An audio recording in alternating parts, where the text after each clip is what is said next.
PrizePicks withdrawal failed. What to do when withdrawals aren't working on PrizePicks.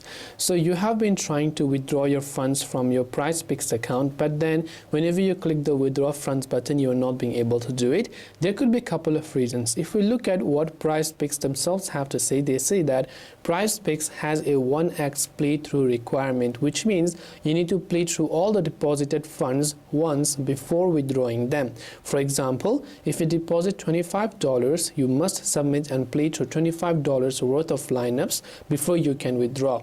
Lineups must be submitted using credit funds, not promo funds, in order to count toward your playthrough requirement. Inaccurate bank information can also cause withdrawal requests to fail. If this happens, your funds will be returned to your credit funds balance and you will be able to create a new withdrawal. So make sure that is not the case.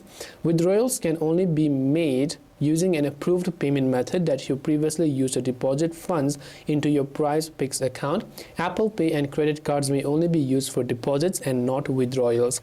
Withdrawals have a minimum amount of $10. Any smaller request will fail, and only one successful withdrawal is permitted during a 24-hour time frame. If your withdrawal request is processed at 2 p.m., you will not be able to make another request until 1 p.m. the following day. I hope the video has helped you understand as to how you can fix your withdrawals issue. If you have any questions, feel free to leave them down. Thanks for watching and see you in the next video.